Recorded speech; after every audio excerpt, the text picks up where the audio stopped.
about the coronavirus. Our on-the-ground events included 5 laging handa press briefings here with the Malacanang Press Corps, more than 25 regional and provincial press briefings, close to 15 TV and radio guestings and kapihans, 44 regional interagency meetings, and 1 strategic communication workshop which we spearheaded for key departments and agencies. We also convened the RTF with ARPOC Region 10 exclusively for COVID-19 after the President met us a month ago. In addition, PCOO conducted 34 live stream media coverages and 2 exclusive coverages, including the repatriation of Filipinos from Wuhan and MV Diamond Princess. These, among others, we have done, not including our action items for the month of March. We do not work in a vacuum. Challenges continue to mount. While we have exerted a lot of man-hours and resources in information production and dissemination, much more needs to be done in reaching out to the rest of our people, especially now that we are in Code Red. Rest assured that we will give a strong and united message in coordination with IATF members and ensure to double, if not multiple, our interventions for the needed information of the public. Vigilance, preparation, and solidarity are what we need, both in the private and public sectors. All hands on deck, and we will not lower our defenses. As a matter of fact, the kapisanan ng mga broadcaster ng Pilipinas, officers are waiting upstairs for meeting to boost our messaging platform for COVID-19. With regard to the comment of Senator Nancy Binay, that is the vibrancy of our democracy, the checks and the balance, but we assure the good senator that the PCOO is coordinating with the IATF members since day one, and we will forward a departmental report to the office of the good senator this afternoon. Thank you, and we shall now start with the statements from... Okay. Okay, we will play a video. Umiwas sa mataang lugar. Iwasang hawakan ang ilang. Maging malinis sa katawan at ugaliin ang wastong paghuhugas ng kamay. Takpan ang ilong at bibig kung uubo o babahing. Umiwas sa mga taong nagpapakita ng sintomas. Pangalagaan ang sarili laban sa 2019 novel coronavirus. Hanggat maaari, umiwas sa mataong lugar. Iwasang hawakan ang ilong at bibig. Maging malinis sa katawan at ugaliin ang wastong paghuhugas ng kamay. Takpan ang ilong at bibig kung uubo o babahing. Umiwas sa mga taong nagpapakita ng sintomas ng nCoV.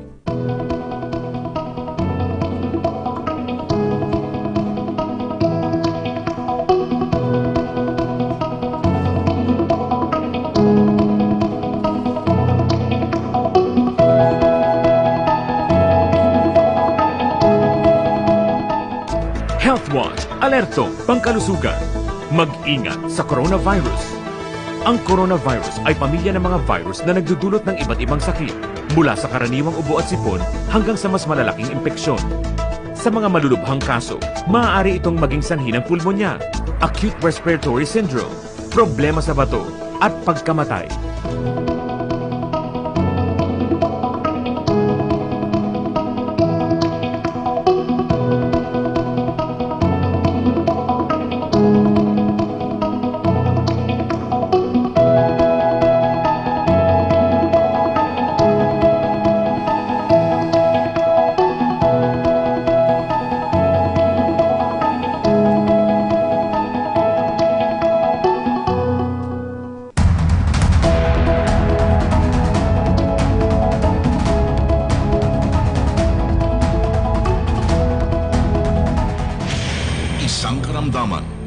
mundo ang lumalaban.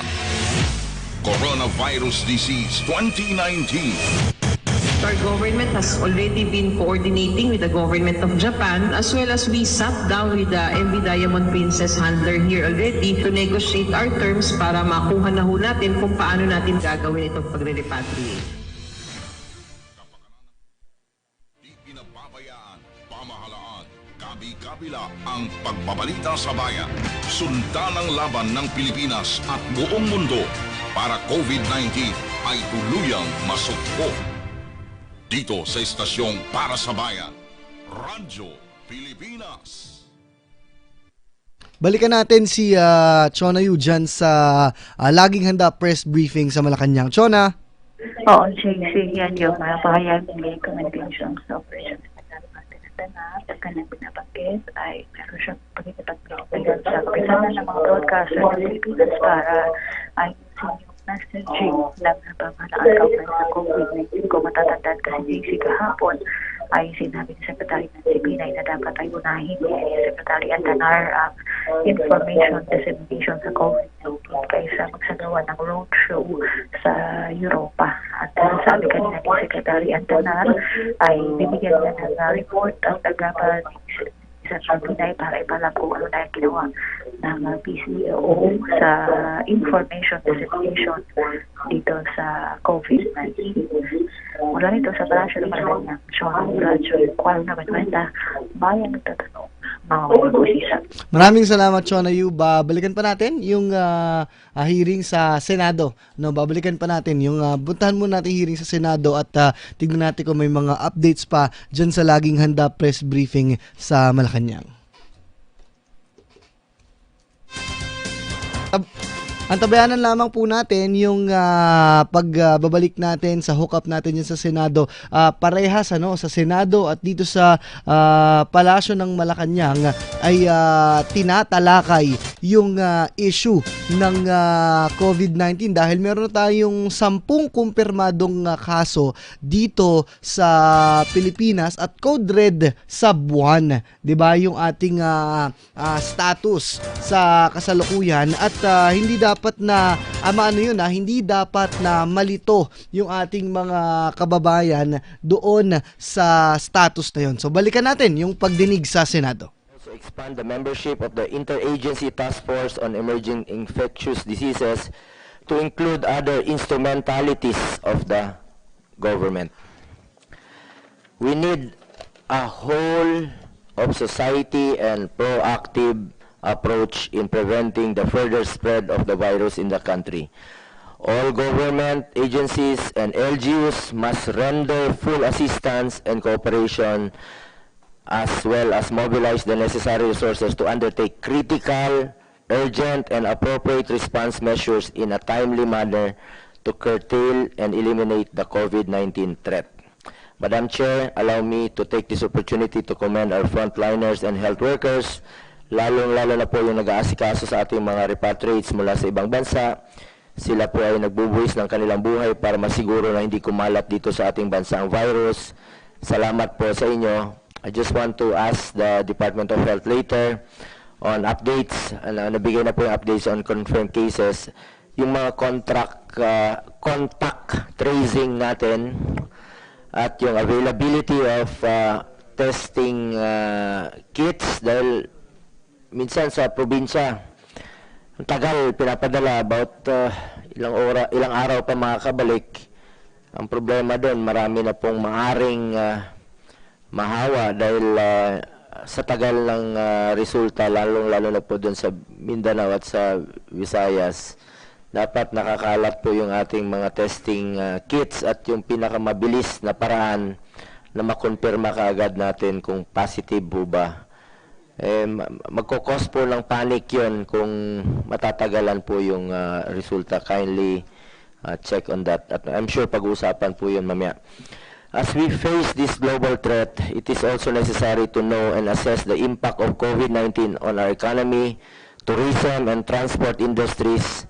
According to the Asian Development Bank, in a worst-case scenario, the Philippines may lose $1.9 billion due to declines in domestic demand, lower tourism and business travel. Galing lang po ako sa Aklan. Ang dami pong nawalan ng trabaho doon. Yung flights, 1/4 na lang po ang lumilipad. From 240 daily flights, naging 60 na lang po yata. Ang daming nagsaradong mga establishments po doon sa Boracay. In fact, plano pong bumisita ng ating Pangulo ngayong Huwebes para tingnan at to encourage local tourists na tangkilikin po ang ating sariling mga tourist destination. Trade and production linkages, supply disruptions, and health effects. I urge our economic managers to immediately implement necessary measures to soften the impact of the COVID-19 on our economy. In 2019, more than half of our exports to China were shipments of electronic parts. The current situation might cause a decline in our exports, particularly in electronics. I call on the Department of Trade and Industry to work closely with the affected industries and provide assistance to them to ensure that their operations and businesses would not take a serious blow. I also ask the Department of Labor and Employment to provide assistance to workers who may be displaced from their jobs due to the negative impact of COVID-19 to our businesses. I also ask the Department for their thoughts on the recommendations to allow workers to work from home, especially when there have been confirmed COVID-19 cases in their companies. Finally, let me also take this opportunity to emphasize that defeating COVID-19 cannot be achieved by the government alone. I therefore call upon our fellow Filipinos to help the government. Preventing further spread of the virus begins in us, in ourselves. We can do this by washing our hands frequently, observing proper cough etiquette, keeping ourselves healthy with plenty of sleep, refraining from spreading and believing in fake news, among others. Makinig po tayo lahat sa mga alintuntunin. Sorry, Bisaya ako eh.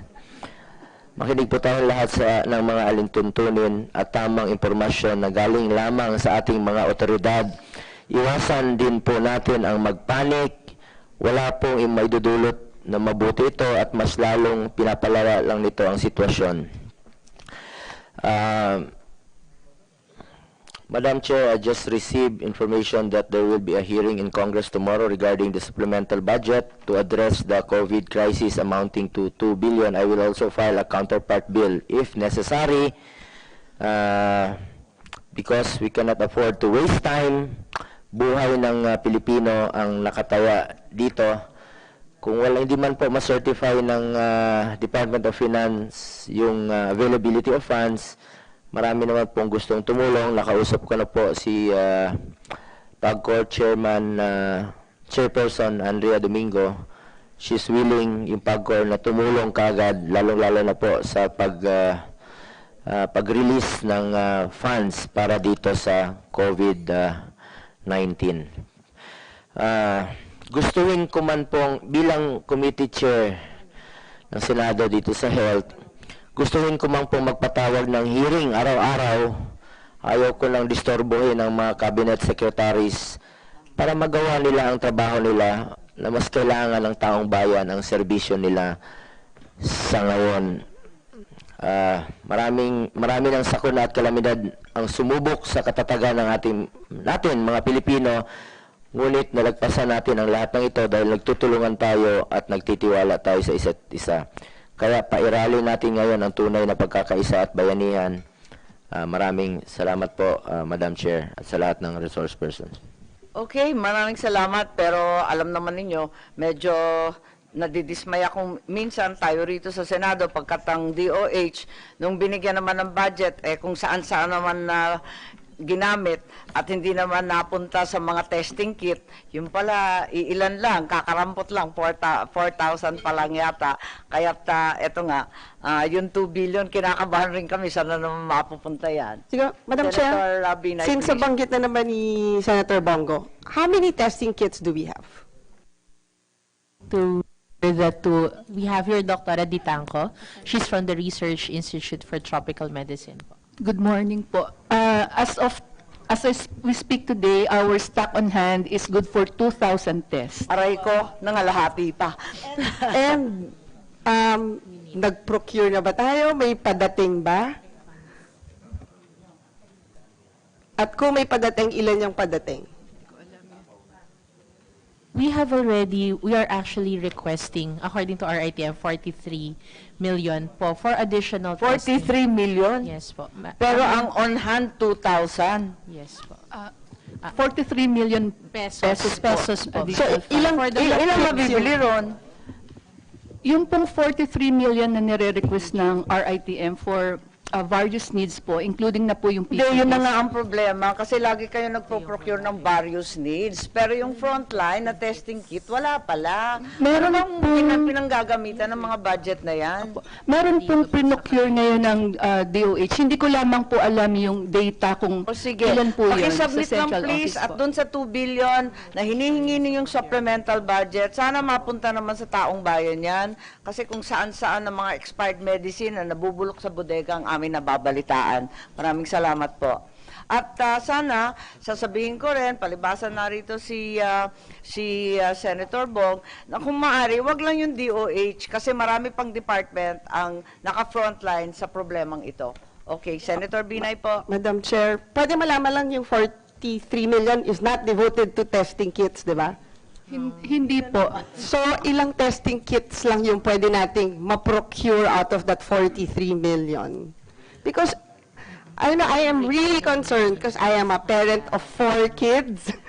At napakahalaga na nag-uumpisa sa testing kit eh. Kung hindi tayo magte-test, hindi natin malalaman kung gaano kalala yung problema natin. Na parang yun, di ba, the whole time, sobrang yung ina-announce na we're okay, konti lang yun. Apparently, we're okay because we only have 2,000 testing kits. Opo. So, ilan ang padating? Yes, ma'am. From here, yung una po natin kasing testing kit was from WHO and Japan po. There's an incoming 4,500 extraction kits po from WHO. So that will be good for 2,000 individuals. And do you think that's enough? That is the reason po that we are requesting po because I think the reason why RITM needs to, has yet to provide us a number is there is a need for DOH to review its decision tools. Ha? and- Hanggang ngayon, nag-review pa kayo ng and decision nag- tools. Para mo Kung nang kailangan natin mag-reaction na. Oo. Hindi po, what I mean is, at i-base nga po dun sa bago nating, i-base po sa bago nating decision tool, yung pangangailangan po. The previous decision tool only says those coming from areas with affected, yung mga countries po. But this time, this is already local transmission. So, Yun na nga eh. Yun nga I po. don't want to panic. But Yes. you're making me panic.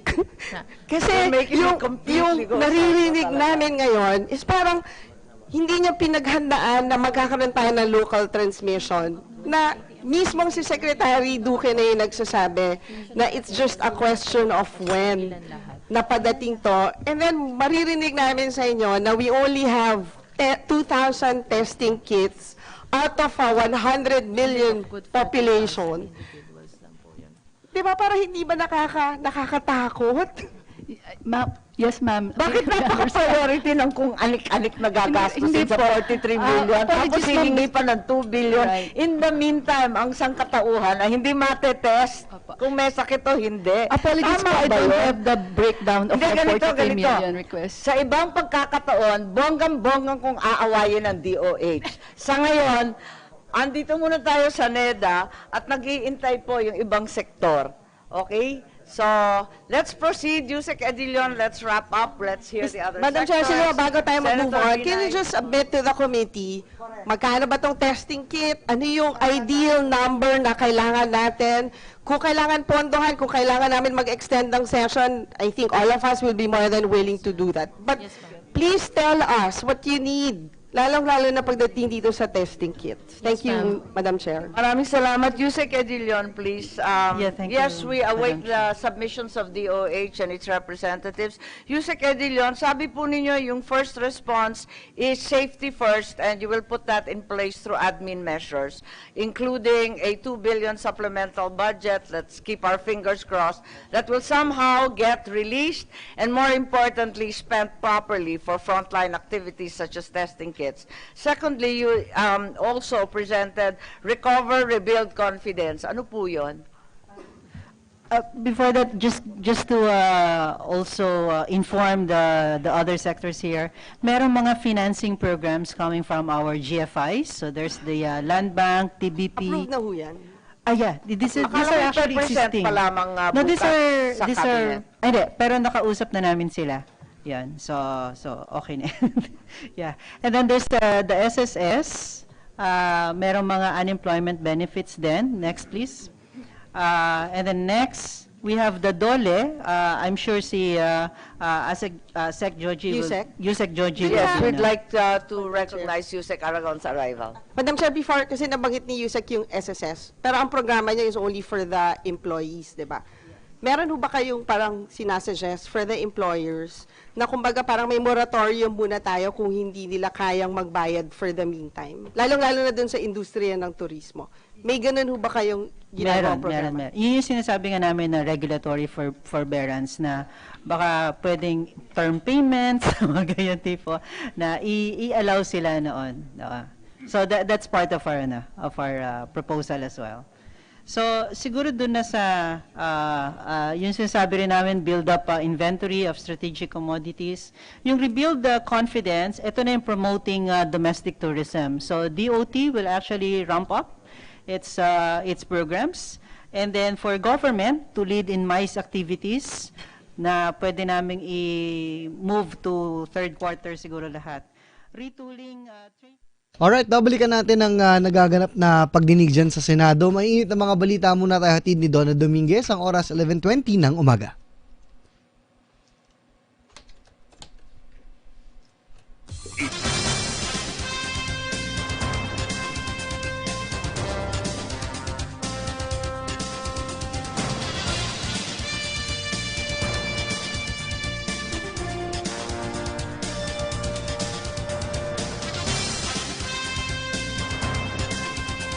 Alright, mga maiinit na balita muna ang oras 11:20 ng umaga. Ang news flash na ito ay hatid sa inyo ng Ginebra, San Miguel. Ito ang DZIQ 990. Mga balita, nagpalabas ng guidelines ang Department of Education na maaring sundin ang mga paaralan sa pagsuspende ng klase dahil sa COVID-19. Sa inilabas na DepEd Memorandum No. 34, naglatag ng mga polisiya matapos itaas ng Department of Health ang Code Red Sub-Level 1 dahil sa sakit. Narito ang alituntunin na susundin ng mga regional directors, school division superintendents at school heads. Kung ang isang paaralan ay may isang kumpirmadong kaso ng COVID-19, maaring magdeklara ng suspensyon ng klase ang school head. Kung mayroon dalawa o higit pang paaralan sa isang lungsod o munisipalidad na mayroong kumpirmadong kaso ng COVID-19, maaring magdeklara ng suspensyon ng klase sa apektadong paaralan, kalapit na lugar o depende sa lokal na sitwasyon. Kung mayroon ng community-level transmission sa isang lungsod o munisipalidad, ang school division superintendents ay maaari nang magdeklara ng suspensyon ng klase sa apektadong lungsod o munisipalidad. At kung mayroong community-level transmission sa dalawa o higit pa na probinsya, ang regional directors na ang maaring magdeklara ng class suspension. Ang kumpirmasyon ng kaso pati na ang pagkakaroon ng community-level transmission ay dapat manggagaling lang sa DOH. Suspendido na rin ang pagdaraos ng taunang palarong pambansa. Ayon kay Marikina City Mayor Marcy Chodoro, ang suspensyon ay kasunod ng pulong sa pagitan ng palaro, board at iba pang DepEd officials. Ang Marikina City dapat ang magsisilbing host ng taonang sports meet na lalahukan ng mga mag-aaral sa elementarya at high school. Sa May 2020 dapat magaganap ang palarong pambansa. Una rito inanunsyo ng DepEd na suspendido na ang lahat ng regional at national events na nakatakda para sa buong buwan ng Marso. May improvement na sa kalagayan ng 2 police generals na kabilang sa sakay ng nag-crash na helicopter sa San Pedro, Laguna. Ayon kay Chief Police o PNP Chief, Police General Archie Francisco Gamboa, nasa ospital pa rin at sumasailalim sa close monitoring sina PNP Director for Intelligence Police Major General Mariel Magaway at Director for Controllership Police Major General Jose Maria Ramos. Sa huling update na nakuha ng PNP sa kanilang kalagayan, nakikitaan sila ng improvement. Kapwa nananatiling nasa ICU ng ospital ang 2. Samantala, ayon kay Gamboa, ang piloto ng chopper na si Police Lieutenant Colonel Roel Zalatar, co-pilot na si Police Lieutenant Colonel Rico Macawili at crew na si Master Sergeant Louis Estona ay sasailalim pa sa test at medical procedures pero stable na ang kanilang kondisyon. Si PNP spokesman Police Brigadier General Bernard Banak naman nakalabas na ng St. Luke's Medical Center noong Sabado ng hapon. Noong Biyernes, na-discharge na rin ng ospital ang aide-de-camp ni Gamboa na si Police Captain Kevin Gayramara. Humarap si Gamboa sa media ngayong umaga na mayroong sling sa kanyang kanang braso. At yan po ang mga balita. Ito po si Donna Dominguez para sa Bayang Nagtatanong, mamamayang nag-uusisa. Ang news flash na ito ay inihatid sa inyo ng Ginebra San Miguel. This news update was brought to you by Gene Capitan. Kayang-kaya mo yan. Ito ang DZIQ 990. Philippine Standard Time, 11:24 ng umaga. Balikan na natin. Ready na yung feed natin mula po dyan sa Senado. Hinggil pa rin sa usapin ng COVID-19. I mean, AirAsia, Philippine Airlines, they have opened new routes, no? One to Pagadian, one to Zamboanga. These are just some examples, no? And the theory there is that being an island, we are less exposed to the infections of this coronavirus. Second, it is also in response to the devastation brought by the decline in foreign tourists. The numbers are very great. If you ask the travel and tourism, they've said travel agencies have closed. Insofar as airlines are concerned, we are suffering. In terms of refunds, we've already indicated that from February to March, it would cost about 3 billion pesos. How much? 3 3 billion billion pesos in terms of refunds. And given the uncertainty of the duration of this contagion and the fear that it instills in the traveling public, as we can see from the cancellation by government conferences, private sector conferences, the losses keep on mounting. So what we have done, we have estimated that about 1.4 million passengers are affected, no? So our strategy, of course, is to stimulate demand, to engage people to travel, because we believe that overall in the Philippines it is still safe. And if one would consider the WHO guidelines, travel continues to be relatively safe. Second, we have also explained that being in an aircraft is relatively safe given the HEPA filters that are present in the aircraft. So the HEPA filters are able to screen the coronavirus. And we've said that air that is in Paano yung sitwasyon na sinasabi na napakarami pa rin private chartered flights diretso sa Cebu, diretso sa Katiklan at Kalibo? Natuloy-tuloy pa rin galing China. Kasi we understand there's been a doon ban already. they've been banned, pero tuloy-tuloy sila at least until the 3rd week of February. Kasi nakamanifest doon sa mga airport. May alam ba kayo doon? We're not aware of that. Kasi hindi Senator rin Marcos. report na naglalad sila, pero ang liwa-liwanag ng flight path doon sa China airport terminals and online. May ganoon, mga ghost flights. We're not aware of that, Senator Marcos. So, Nakakapanik pa. Even paranoids have enemies. Yes. Praning na po kami. Okay, Attorney Lim, so anong rene-request? May maidadagdag ba kayo Yes. sa report ng ating Yes, NEDA, sa ating if you economic could just cluster go to, at pati sa Presidente? May hinihingi ba kayo Slide na 21. magagawa natin? Slide 21, please. Well, specifically, this is just a global picture, 30% contraction of travel demand. That's on a global basis, but the brunt of the contraction would be in the Asia Pacific, obviously, and therefore the number is a lot bigger. And this type of contraction is far greater than the contraction that we experienced in SARS. In terms of the latest estimation, it will now be 1 trillion in terms of losses if we were going on an expanded contagion scenario. Next, please. Can we just go fast forward to what our neighboring countries provide support to their airline industry? No?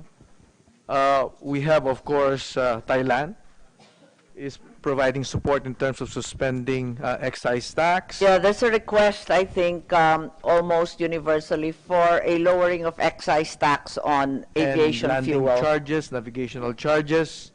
That is equally done by Income tax payments, parang nawala ng gana ang DOF. Yes. Indonesia is providing support in terms of reducing landing charges.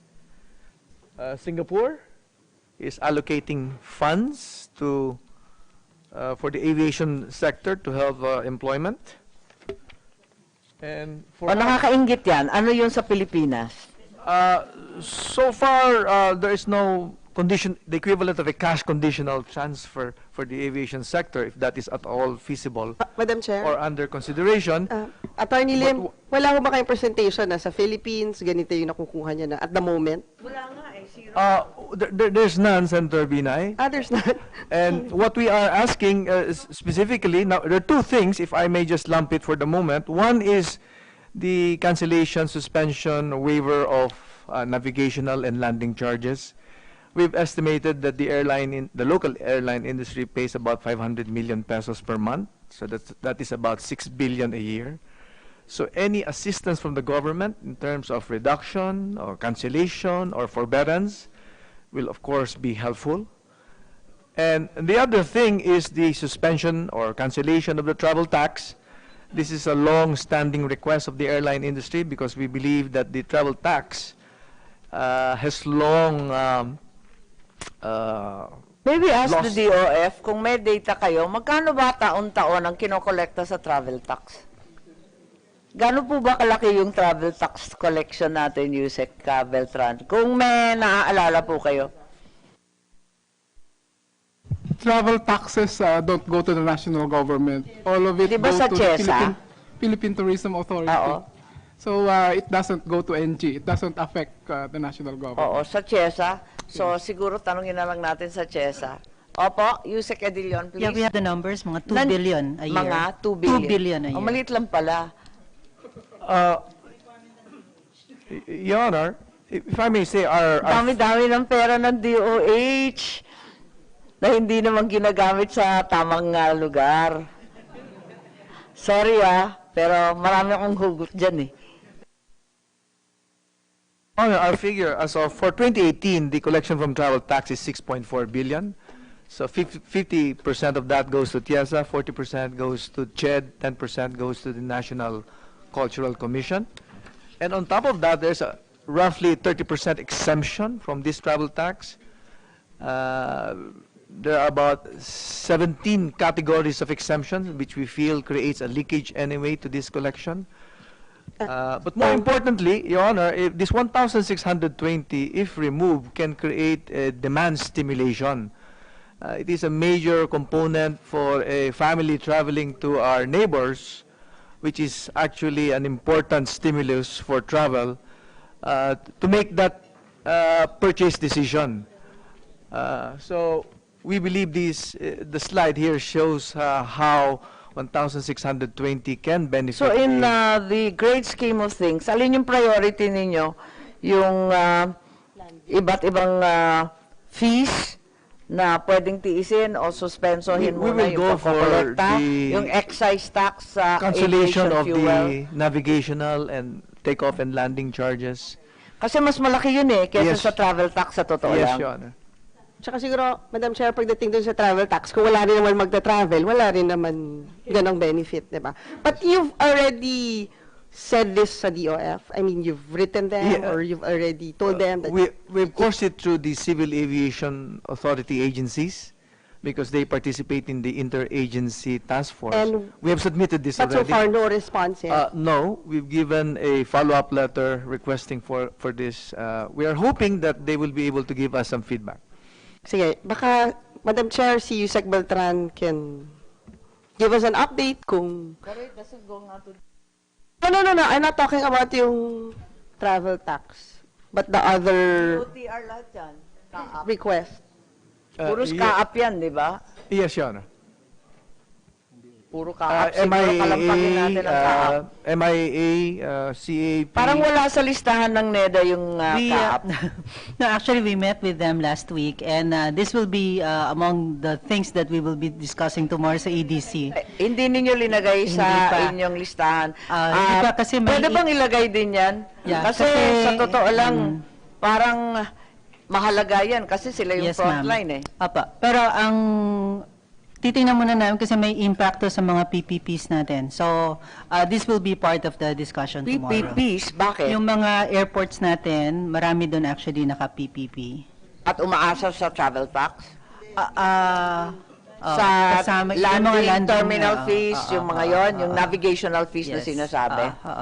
Sa So, mga PPP. Yeah. So, yun yung mga titingnan namin. Eh kahit sabihin natin na hindi naman panghabang buhay yan i-waive, kundi suspenso muna yung collection sa samantalang nagkakagulo. Actually, so one is we need to look at the potential impact on the PPP's revenues. Number two, ano yung instrumentality to affect this?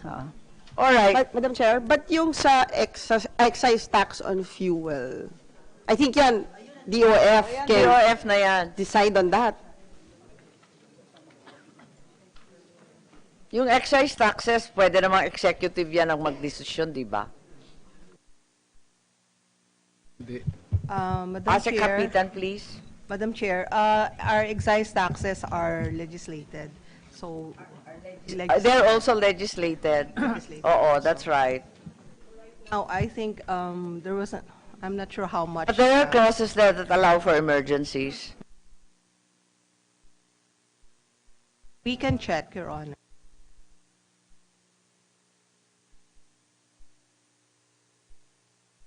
That was for the phase increase in the excise tax, Your Honor.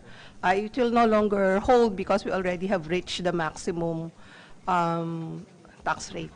Tapos na po yun. Madam Chair, baka pwedeng pag-aralan nila. Baka since Pwedeng hindi naman pag-aralan. permanent, baka just a few months, baka hindi na naman kailangan Actually, ng maybe legislation. we're not requesting a waiver, perhaps just a suspension of collection for a couple of months. Tignan natin kung ano yung cost moving forward.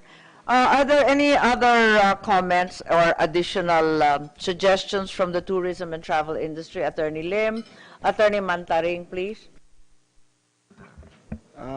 Madam Chair, that's basically what we did is we consolidate the data and we provided to the Executive Director and Vice Chairman of the Air Carriers Association of the Philippines. By the way, Madam Chair, the association is composed of Cebu Pacific, Philippine Airlines, Palex, and Servgo and AirAsia.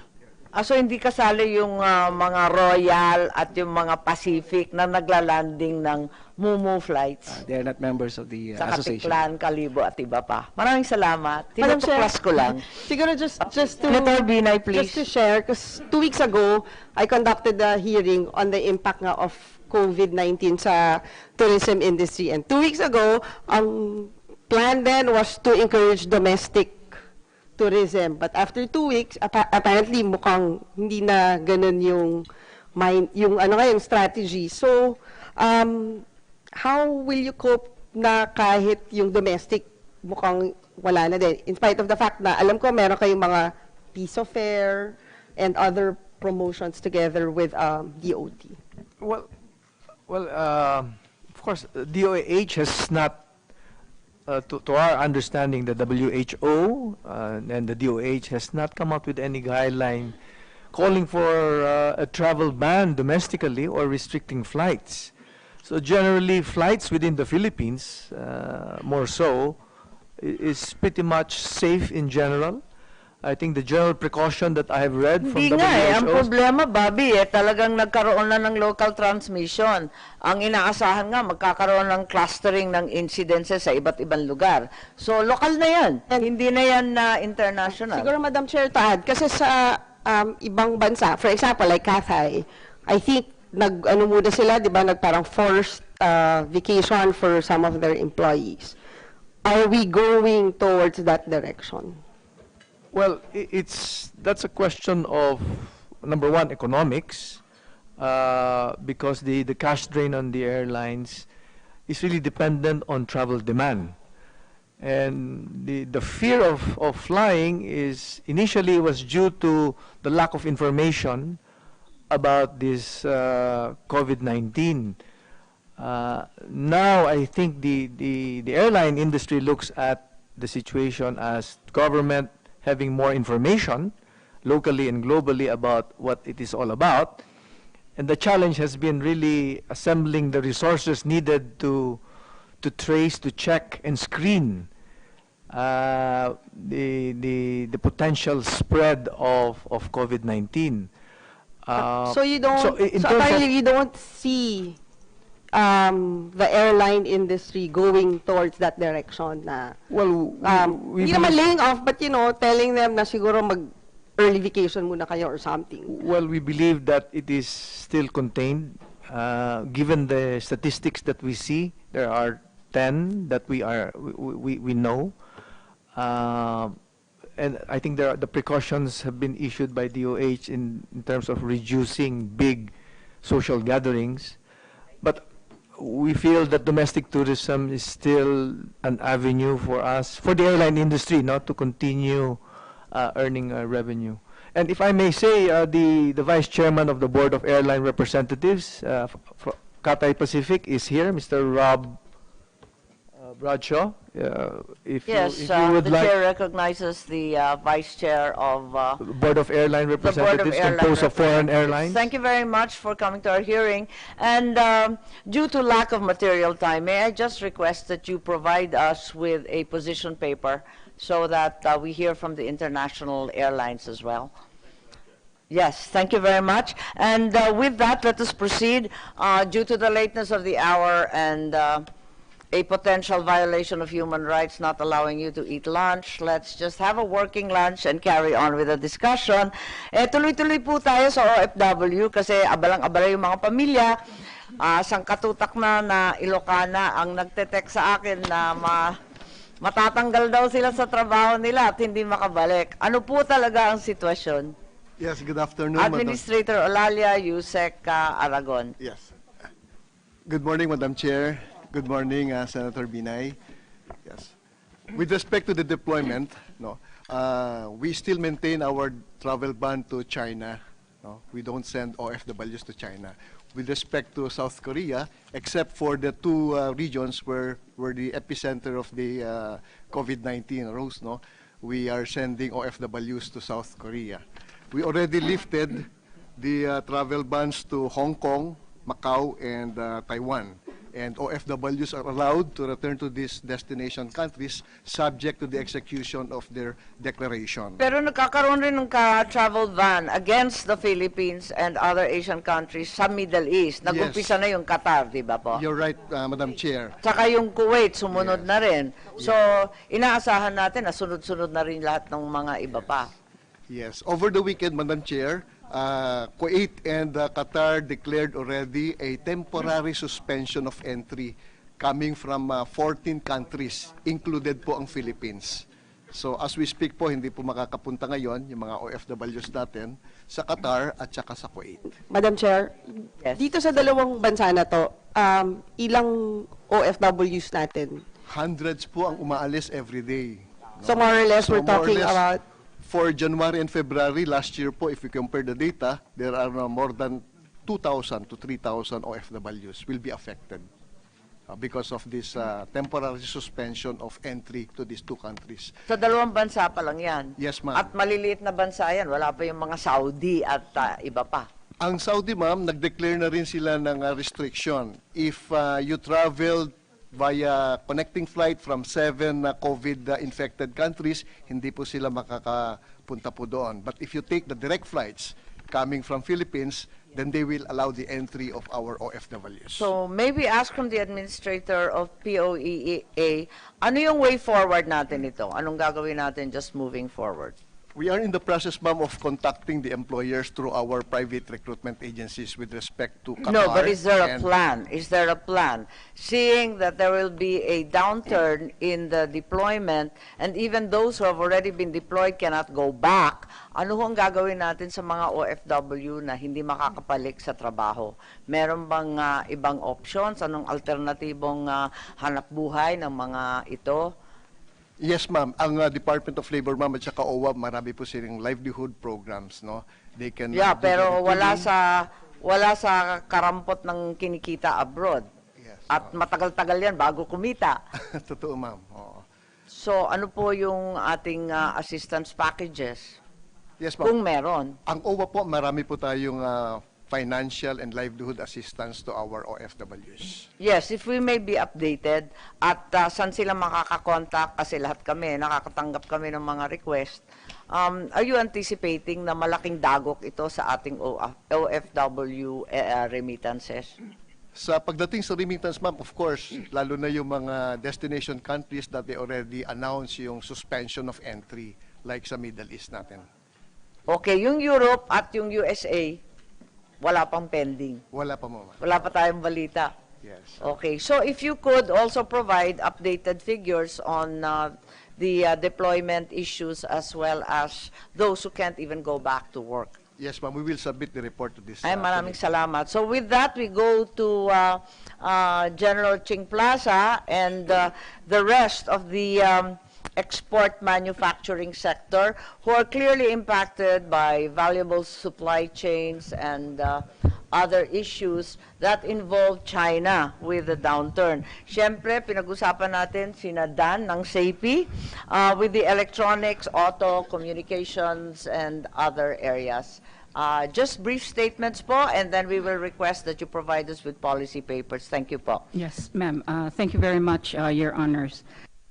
First, let me express our gratitude to the honorable senators for this show of empathy and sensitivity to our cause. We recently sent a letter to the Senate President, Tito Soto, and copy furnished all the senators, asking for a careful study and delay of the discussion of SITIRA. Akala ko po yung press release, nasabihan daw po kayo at sang-ayon na kayo sa SITIRA. Ma'am, that was a few months ago. A few months ago when these disasters are not yet happening. PESA, ma'am, for your Wala pa yung information. triple threat. Wala pa yung triple Wala pa threat yung na triple sinasabi threat po. natin. Iba na po ang nangyayari ngayon. So ang amin pong pakiusap sa Senado, sa ating mga lawmakers na wag po nating i-railroad yung SITIRA, but instead carefully study it because our export industries, clients of PESA, are the most affected. We have almost 80% are foreign companies, export industries. And they are the most vulnerable to world disasters, both man-made and natural disasters, Your Honors. So, katulad sa nangyari ngayon po, 40% of the importations or more of our semiconductors and other manufacturing groups are affected because of the closure of their suppliers in China. Dan La Chica, please, of SAPI, to corroborate lang Yes. po. Sa electronics ba, kasing taas ng 40%? Kung China lang po, good morning ma'am, no? Yung China and Hong Kong, 30%. If you add Taiwan, 40%. If you add South Korea, 53% po. Wala nang matitira niyan pag nasitira pa. Aray ko. Yes, ma'am. Opo. In fact, yung epekto po ng COVID-19 sa PESA industries and ecozones.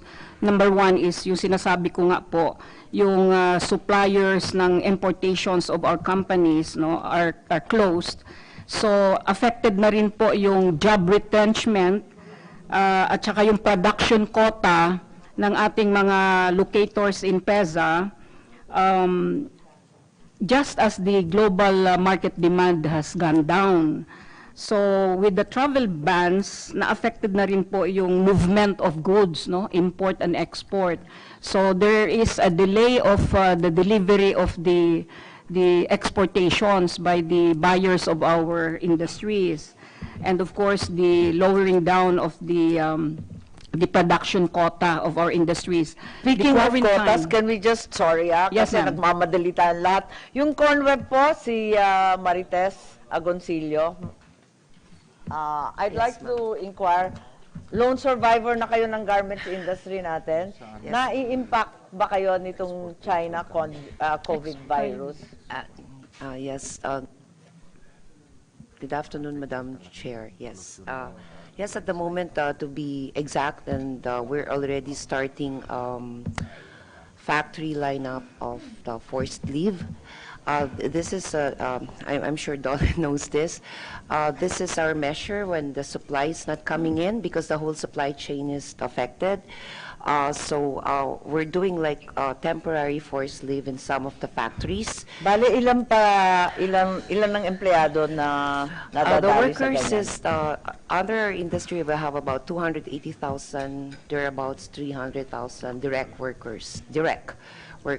Out of which, ilan na ang pinapa-forced leave sa It ngayon? depends on the factory setup. It's individualized. If the materials are not really coming in fast, then we normally put about, and at an average, we have about 3,000 workers per factory.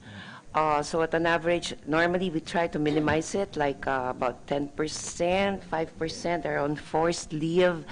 But I don't want to expound on that because I don't want to create, because people are already asking, our workers are already asking. So actually, I'm on my way to Bataan tomorrow, AFAB, to talk to some workers just to explain the scenario, that it's just a temporary thing and it's a supply market concern at the moment. Thank you very much, Ms. Agoncillo. Madam- At yes, Madam Senator Chair, Binay, siguro please. before tayo pumunta kay Tita Ching. Siguro kasi may ganong problema ngayon, for example, din sa government sector. Anong assistance meron yung DOLE na pwedeng ibigay dito sa mga empleyado na kumbaga mafo-force leave? Yusek Aragon, please. Magandang umaga po, Madam Chair, Senator Binay.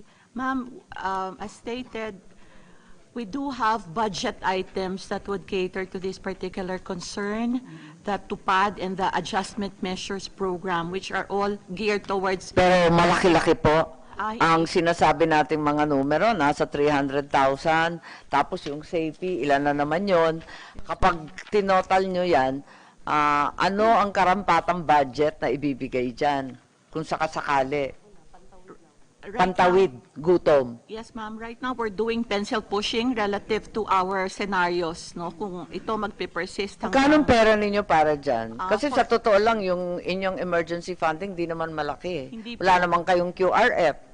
Kung titignan po natin, ma'am, sa budget ng 2020, 140 million lang po ang adjustment measures program namin. So kung magbibigay kami ng ayuda ng mga 20,000 per person, we can compute more or less that yung warm body so would not be enough. That's In terms hardly of the enough. At TUPAD, saka, one time, big time lang yan. Eh, Ma'am, napakarain nito. Nagko-compute po kami ngayon so that... Kung maaari, i-compute na po ninyo, kasi palagay ko malaki-laki yan. Matatanggal sa trabaho siguro. Ganon din siguro ang kwento ni Manong Raul Lambino of SESA. Andito rin ang Zamboanga. Andito rin yung Subic and Aurora and Bataan Freeports na nun ako kahapon. Are you beginning to see forced leaves and partial closures of certain lines in factories? Ano po yung sitwasyon ninyo o wala pang epekto sa probinsya? Kasi nananawagan din yung Cebu, yung MEPSA, na talagang hirap na sila. They're barely able to cope, which is why I'll be bringing a committee hearing over to Cebu in the next few days, sa Sabado, dahil gusto rin nila na madinig. Good morning, Yes. Madam Chair. Is it true it's your birthday? Yes, ma'am. Okay, happy birthday po. Although I don't seem to have any good news today. Sorry. Well, we have to work even Madam during Chair, our merong birthdays, good news. Ililibre tayo. Well, unfortunately, ma'am, I only celebrate my birthday every 10 years. So this is my 62nd birthday. So I just go to mass later, ma'am. Well, actually, ma'am, wala naman po kaming masyado sa manufacturing or production in CESA now. But we have already a new investor there, which is the Kagway Corporation. Nakapagtayo na po siya ng warehouse doon at Anong naka-invest. nationality? Taiwanese, ma'am, yung So wala Kagway. pang impact. In fact, tuloy-tuloy lang yung kanyang investment. Yes, ma'am, construction para at saka yung bringing in of the machineries. Pero nag-slow down po sila because of the COVID-19.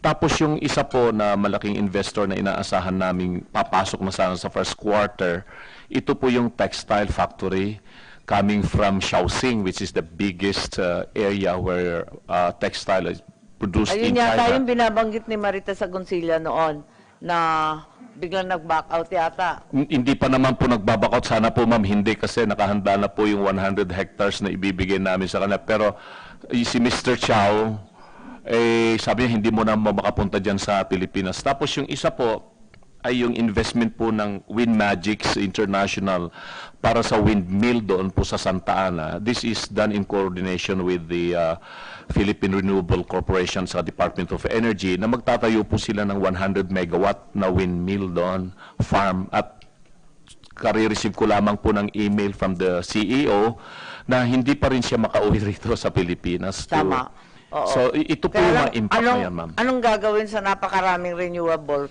kung wala ng pabrika? Okay, lang. ma'am. Yun ang nakakatakot po. Yung AFAB, mukhang gusto ninyong magdagdag ng kaunti sa Bataan. Ano ba nangyayari na? Ando nga ako kahapon sa Women's Day. Ano bang sitwasyon sa Freeport?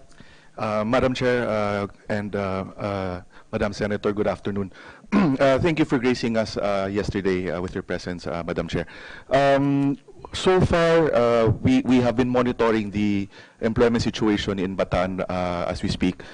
There are no immediate contractions, but we have started to see, instead of having them work for 8 hours and additional 4 hours of overtime, we've seen that overtime work has actually been suspended, and instead of having 6-day work week, they've opted for a 5-day work week. So I was also looking at the statistics on the importation compared to 2020 and 2019. There's still a huge imports that came in for raw materials itong January, but I think that's just going to weather us for another 2 months. Oo, mauubos at Yes. mauubos na rin yan. Correct. Meron ba kayong BPO? Parang may kinatawan ba ng BPO rito? Kasi abala rin sila. Senator Marcos, Oh, good okay. morning Hi. po. Hi, Senator how are Binay, you? good morning. Yes. At least for our sector po, ma'am, it's business as usual. Sa ngayon? Sa ngayon po. Kahit may COVID-19 kahit na may nababalitaan COVID-19 sa BGC at iba pa. Correct. While we have one confirmed case, mabilis pong naka-take action yung company at saka with PESA po kasi Call center worker ba yun? Or more on POGO? consulting po. Consulting. Opo. Consulting. Okay. Maraming salamat. Una-una, dalawang bagay po. No? Sa PESA, yung work from home arrangement. So, nilift po through the LOA, through DG Ching and DDG Abordo. So, malaking tulong po sa BPO yung magkaroon ng work from home options. Pangalawa po, yung flexible work arrangements, and that's through Department of Labor. Actually, yung aming kasama po si Ray Untal ay kasama po ng DOLE ngayon. So malaking bagay din po yun. So we expect minimal to negligible impact at least for IT-BPO po. Okay, so nabubuhay pa kayo sa ngayon. Yung sina Mr. Kabigting sa Subic? Good morning, Madam Chair and Honorable Senator Nancy Binay. We are beginning to feel the effects of the COVID-19 virus, particularly in our port operations, Madam. Ship calls declined by 8% compared to the same period in 2019. Container vessels decreased by 10 ships for the period January to February 2020. Raw materials that are sourced from China by our locators are about 40%. 40% of our locators are sourcing raw materials from China. Container volumes dropped by 11,000 TEUs, from 48,000 TEUs to 37,000 TEUs, or a 20% decrease. This is as May we request you to submit the data so that we can share it with the rest of the senators and determine actions moving Certainly, forward? Madam. Sige, kung pwede ninyo i-provide, madami pa yan aside from the cruise ship. The cruise ships, Madam, we Pero have, maliban sa cruise ship, meron ka pang data?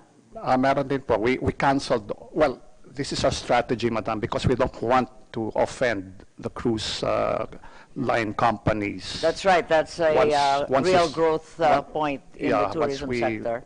get through this problem. So we're relying on their sound judgment to make the call themselves to cancel. So wala kayong pinagbabawal sa ngayon. So you leave it up to them muna. Yes, on their, Although we've had some bitter experiences with the Diamond Princess and so on. that one, Madam, we convinced them, we persuaded them in a subtle way that they should call off Subic. Sige, kung maaari, bigyan ninyo kami ng datos, and Senator Binay, I think, has a question. Madam Chair, do you agree with this policy, DOH? For them to not make the decision whether or not to dock?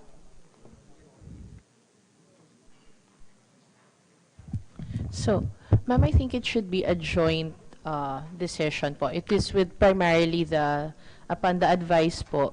And we still follow the decision tool para po malaman natin yung sino yung papapasukin at Hindi sino ba po. dapat sila nakiki-coordinate sa inyo Yes po. kung tama ba yung ginagawa Yes po. nila? But Yes. apparently, Yes, sila it pa rin is- yung may final say. No.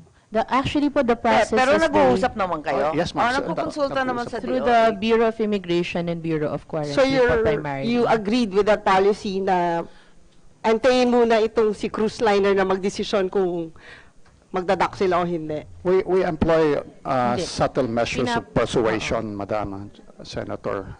Hindi nga, but you know, it's different from us saying na you can't kasi meron tayong problema sa COVID-19. Na in fact, based dun sa mga stories from other countries, di ba, ang nagiging biggest source ngayon ng spread of the disease ay yung mga cruise ships na, I mean, sa US, yun yung nagiging problema nila ngayon. And then, parang tayo, based on your statement, parang tayo is hesitant pa rin tayo to make that decision whether or not to make them dock or not.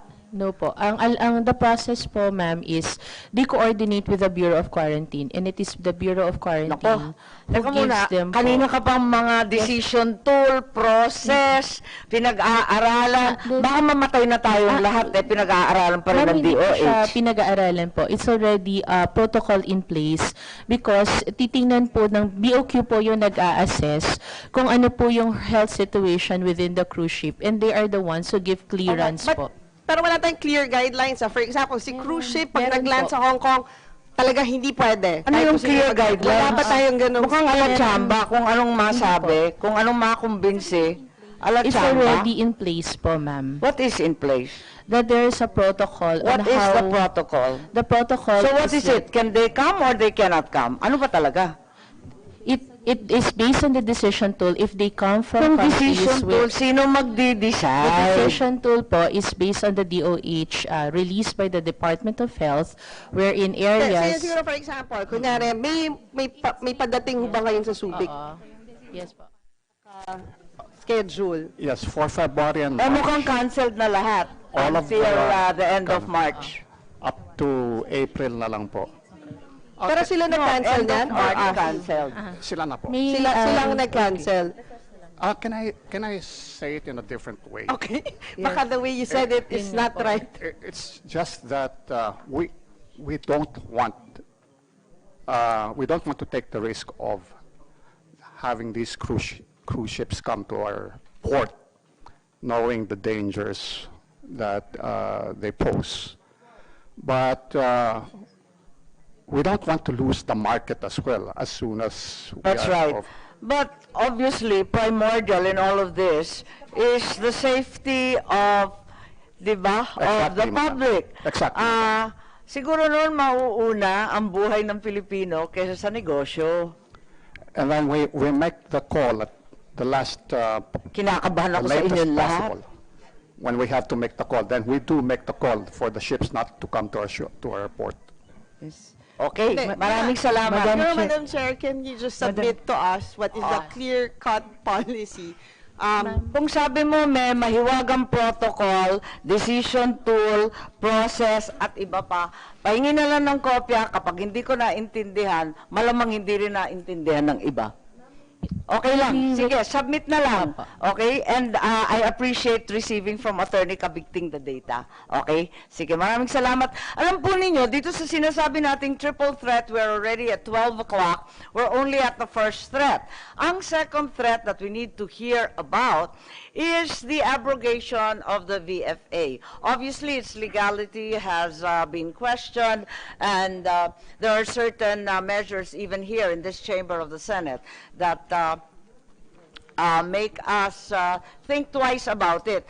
Ang kinakailangan ko maintindihan, yung economic impact lamang ng VFA. Ano ba ibig sabihin na yan? At ano ba ang impact immediately sa ating GSP? Kasi narito, I think Mr. John Forbes is here of AmCham. I think the DND is also here. And I know that the Air Force is more or less panicked by the prospect of no VFA and armed support. Maybe hear from the DND, given that you are the the group in charge. General Cabreros, please. The third threat that everyone is calling the third whammy, sa triple whammy, is yung sitira. Tapos yung domestic threat, meron pang ASF, may Taal eruption in the richest, biggest region in the Philippines. Pakatapos yung impending deadline ng AMLA. Dahil naririnig nila ang ating mga money laundering activities involved sa POGO at iba pa. Okay, so would the DND like to make a statement regarding VFA po? I request your... I'm representing the NDRIMC with regards to the addressing the COVID-19. Sa COVID rin kayo. Yes. So, kasi nakita ko, Yusek Halad. Si Yusek Halad pala. Wala ritong ibang DND. So, okay. Ganito na lang po, PCVF. Kayo na lang po, Yusek Minamurder ko po. Yes, ma'am. Good afternoon, ma'am. The BFA was discussed in the Senate. If you would please explain, PCVF po. Maraming alphabet soup dito. Alin po ba yun? Presidential Commission on Visiting Forces. Yes, that's correct. Okay. Yeah. Thank you. That is si General Adan po. Tama ba yun? Yes, ma'am. Okay. Gets ko na. Ma'am, last time, the visiting forces issue was heard in the Senate plenary, and Secretary of Foreign Affairs, gave a briefing on the visiting forces agreement. For the economic impact, the department now ready to brief that is the Department of Foreign Affairs. Andito ba yung DFA natin? Ayan pala. I recall, if I may, and the statement is on record by the Secretary Locsin, that the Philippines and the U.S. robust economic relations may be affected. The U.S. is the third largest partner. It is our biggest export market, our fourth largest import source. And the healthy state of our bilateral trade, investments, and tourism may be imperiled. The U.S. is the Philippines' fifth largest source of investments, the third largest tourism market, and the largest source of ODA and grants. So this may dry up as a result of the abrogation of VFA. Sinabi po ito ni Secretary Locsin sa plenaryo bago ay hindi sa komite na nung panahon na yon, hindi pa na-abrogate yung ating treaty, no? So, meron bang maidadagdag ang ating grupo galing sa VFA? Thank you po for the correction. Yusek Iparagire. Yes. Good afternoon, Your Honors, Madam Chair. Thank you for inviting us to participate in this hearing. Perhaps I can put in its proper context the statement of Secretary Locsin. He also mentioned in his statement the following points. First, the VFA does not encompass the entirety of Philippines-U.S. relations. The two countries remain committed to their long and enduring friendship rooted in shared Yes, that's history. all right. We are not concerned with foreign policy as such right now. We are much more worried about economic impact. So planning forward for a basic risk assessment, ano pong madagdag natin? Madam Chair, the VFA is a defense cooperation agreement. There's nothing, no language in the VFA that directly links the VFA with economic cooperation with the United States. Now, the framework for our economic I and think trade... there is, however, no doubt that there will be humongous costs accrued by our AFP kapag nawalan tayo ng military assistance. Given po yun. That has been stated and restated and reiterated by our AFP. Maliwanag po yun. Pero maliban dyan, there are certainly less friendly trade conditions that may follow. Is that not correct? Madam Chair, we continue to engage with our counterparts in the U.S.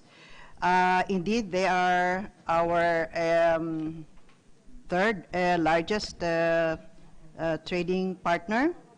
As you mentioned earlier, a major source of investment, development assistance, and tourist arrivals. Opo. And we continue to engage with our counterparts There's in the no US. doubt. We're doing the best we can. My how we can cousin- move forward with the bilateral relations following the abrogation of the VFA.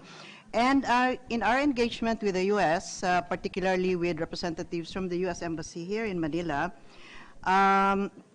they wanted to assure us that the U.S. also want to ensure that our relations remain productive overall. So Okay. there are assurance. on Thank you the very other much, side as and well. we learn from you. It is your job to be diplomatic. We are not so diplomatic. And unfortunately, we are in possession here, in receipt of the letter from the U.S. Senate that is quite alarming, dated February 11, and to which the palace has already responded to the ambassador, the United States Trade Representative, recommending that the U.S. government, through the GSP subcommittee, remove the Philippines from the Federal Register of the GSP effective July 1 this year. So this seems to be a quite drastic result and consequence. Perhaps we can call on Mr. John Forbes of the American Chamber for his take on this very dire future. Madam Chair, Senator Binay, of course, I cannot speak for the U.S. government. The GSP that is enjoyed by the Philippines is under the WTO. It's quite similar, for example, to the EU GSP and the EU GSP Plus, except the United States does not have a plus for a number of important exports, such as footwear and garments and leather goods that recently were added to GSP. And GSP will go away in a few years when the Philippines reaches a middle income status for a period of at least 3 years, something DIT is very aware of, and one reason why the DTI has been talking about doing a bilateral FTA with the United States. But we have an election coming up this year, and usually FTAs are not very popular to do in an election year. As for the senators, I would remind everyone that just as in the Philippine Senate, one or two senators taking a position is not necessarily all of the senators. All of those senators are Democrats. All of those senators are particularly sensitive to the concerns of human rights groups in their constituencies. Yes, we're they aware do of not that, reflect Mr. the whole. So my take on it is that periodically USTR looks at different countries under GSP. The Philippines hasn't had such a comprehensive look for a number of years. So I think it's could be expected when that occurs at some time maybe later this year, these concerns would be taken up. But I look at the trade relationship at AmCham. We look at that as different from the defense relationship.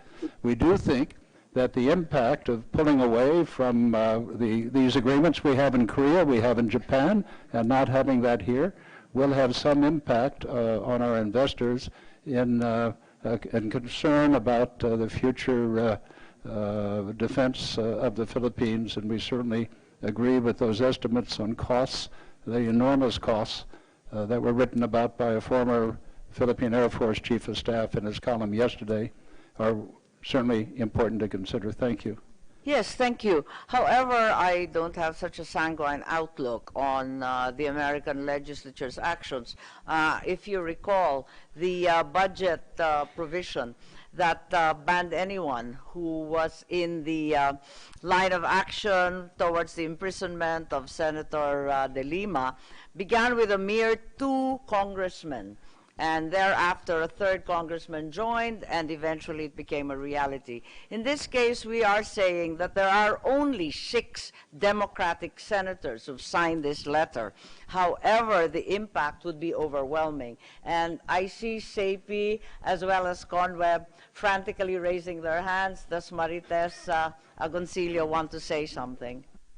Yes, Madam Chair, I'm not sure if it's to add to what John mentioned, but in our sector, first and foremost, garments is not enjoying GSP.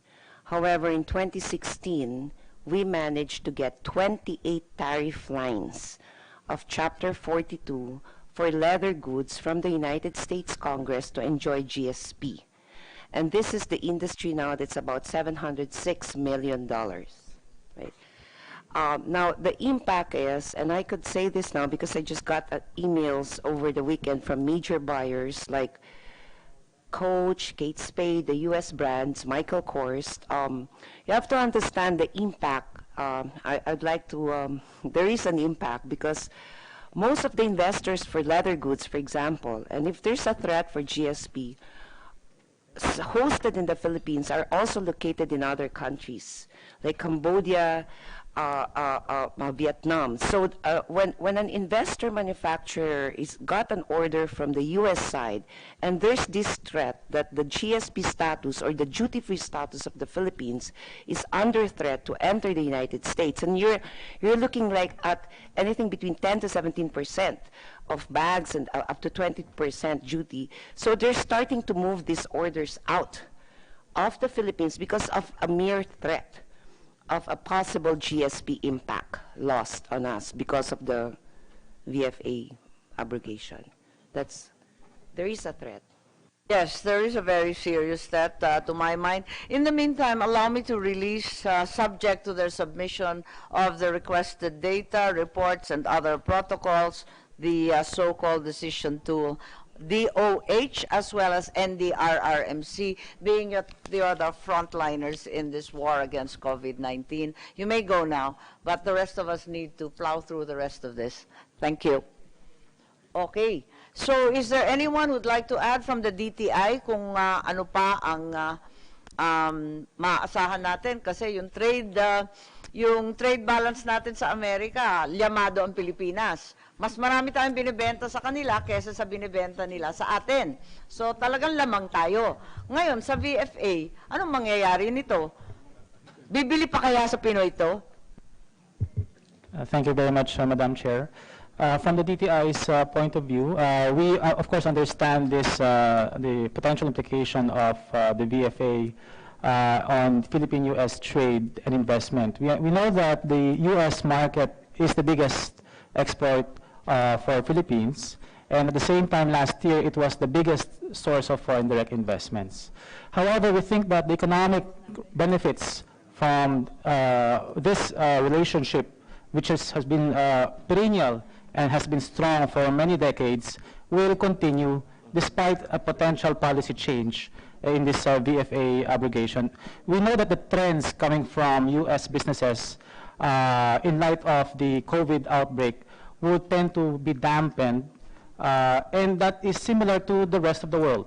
And that has been, of course, evident in the leading indicators showing some slowdown in manufacturing activity, in trade, etc.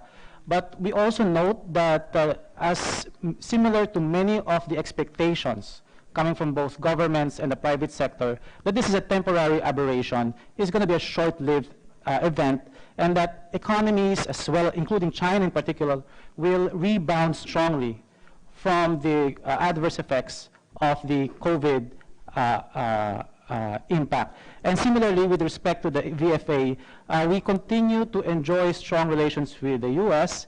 We have our trade representatives or commercial attachés continually talking to their counterparts, the U.S. trade representatives, officials there. And there is still, of course, a positive outlook in relation to having a bilateral free trade arrangement, or FTA, that will, of course, replace the GSP that we currently have. Ba't nila bibigay yung FTA? Tayo nga ang nag-refuse ng VFA.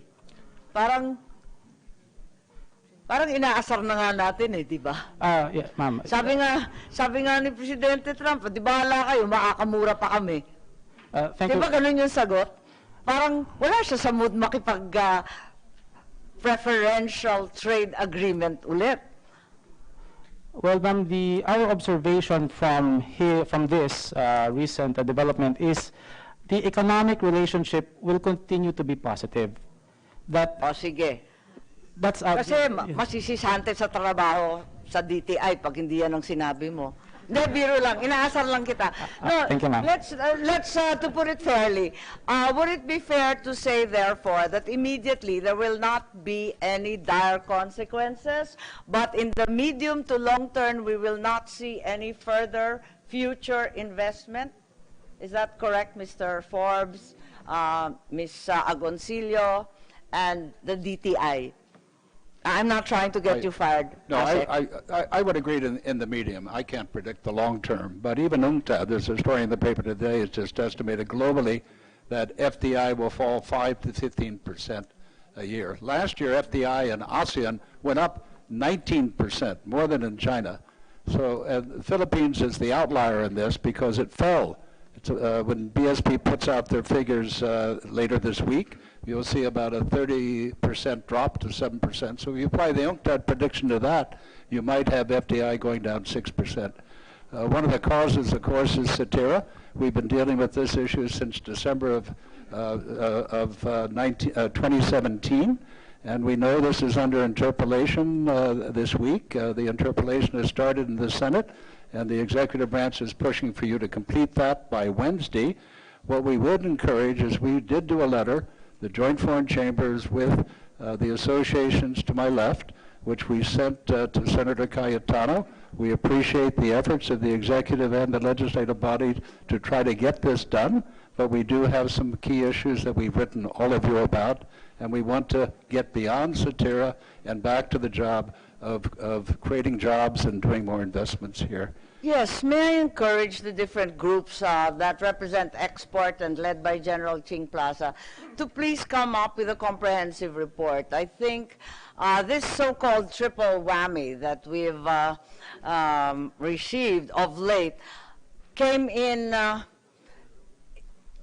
singly. So, yung mga position paper ninyo, isa-isa, response sa COVID, response sa VFA, pagkatapos yung position papers po ninyo sa Sitira. Pwede bang cumulative damage ang i-report po ninyo? Kumbaga, ano yung cumulative damage sa iba't ibang export processing zone? In the meantime, may I finally call upon the DOF, do you still have the heart or the appetite to inflict sitira on these poor exporters? May puso pa ba kayo? Ayan. Hindi, tanong natin kay Yusek Beltran po.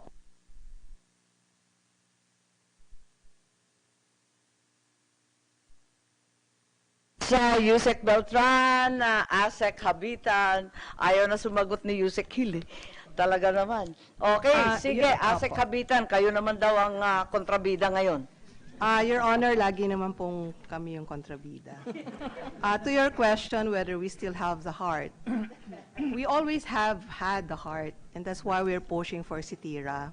Siguro po, ang concern natin ngayon is the longer that we wait for this, it's the lingering uncertainty to the companies, to the businesses, because they cannot do forward planning.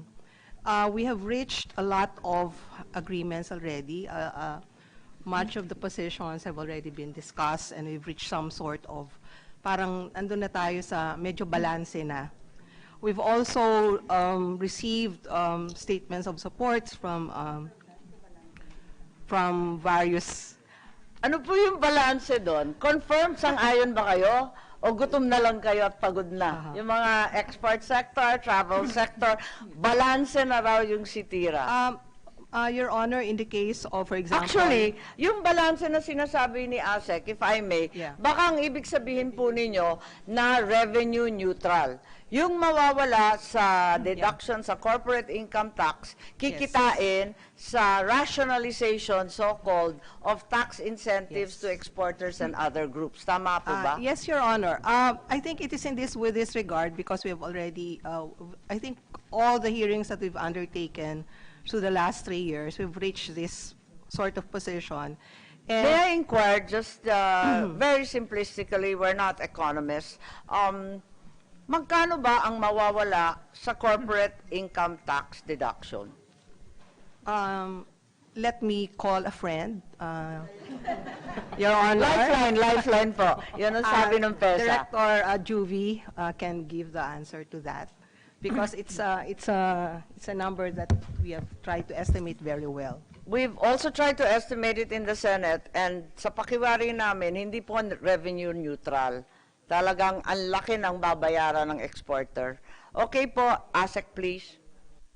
Director po. Magkano ang mawawala sa ating corporate income tax deduction, even at the very conservative pace of 1% deduction a year? We estimated, Madam Chair, it's around 21 billion pesos po for every percentage. Opo. 21 billion a year. Yes po, that's a very straightforward computation po. Iba pwedeng kolektahin sa 54 billion ng POGO na hindi binabayaran, pwera pa yung franchise fee? Actually, Madam Chair, yung po kasing package 2, taken as a whole. So the reduction is not really just the reduction by itself. It's also the rationalization of fiscal incentives, not taking away the incentives, but making sure that the reform is effective po. So, hindi lang po siya basta pagbaba ng corporate income tax. What's the projection naman sa kikitain dun sa rationalized so-called tax incentives? Magkano naman ang kikitain? Sa unang taon, halimbawa, dun sa 235 o dun sa actually, kung Madam ano-anong Chair, formulation. Yun po din yung sinasabi ni ASEC Habitan na binabalanse kasi po medyo hinabaan na po natin yung transition. So sa sunset, during sunset, wala pong kita from rationalization. Yes, ASEC Habitan, please. Yung, After sunset. yes, sa sunset, yung 235 na ba, sang-ayon na po kayo? Sa 2 years, 3 years, 5 years? Yes, Your Honor. So, ibig lang po sabihin nun, the longer the sunset period is, that means we are not changing the rules as quickly as we first proposed. So, ibig sabihin, wala kaming makukuha muna doon sa pag-rationalize. Yeah, but after sunset, magkano yung makukuha? Balik po ulit doon sa kabila. Asek Grande, call a friend. Ay, sorry. Sorry po. Nakaupo lang po ako, pasensya na. Double check ko lang po kasi po binabalanse po natin yun doon sa pagbaba din po, tuloy-tuloy na pagbaba ng corporate income tax. Kasi bawat, sabi ko nga po, Kasi nga, eto nga ang problema kasi, doon sa 21 billion, yung ikalulugi naman ng ating mga exporter, parang mas malaki pa Kaya hindi namin pinaniniwalaan na revenue neutral si Sitira. Kaya gusto namin yung numbers. Hindi naman po lalabas na revenue neutral in the first 2 or 3 years Kasi negative nga po yung 21 Kaya billion nga, sa what amin will be the amount after the sunset? Yun na nga. At which point do we become actually revenue neutral? Kasi may sense na pigang-piga na yung mga exporter, travel at iba pa. Pagkatapos, yung corporate income tax, kukunti lang naman ang nawawala sa 1%, 1%. Tingi-tingi lang naman yun.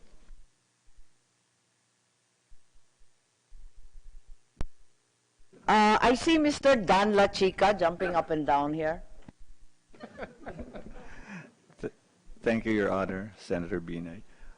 Just to put in perspective, the revenue generation of the electronics industry is $43 billion.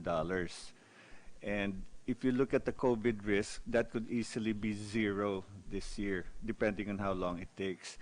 Now, as far as Sitira is concerned, we support the reduction of the corporate income tax, the first part. What we're concerned about is for the export industries is the treatment of the rationalization.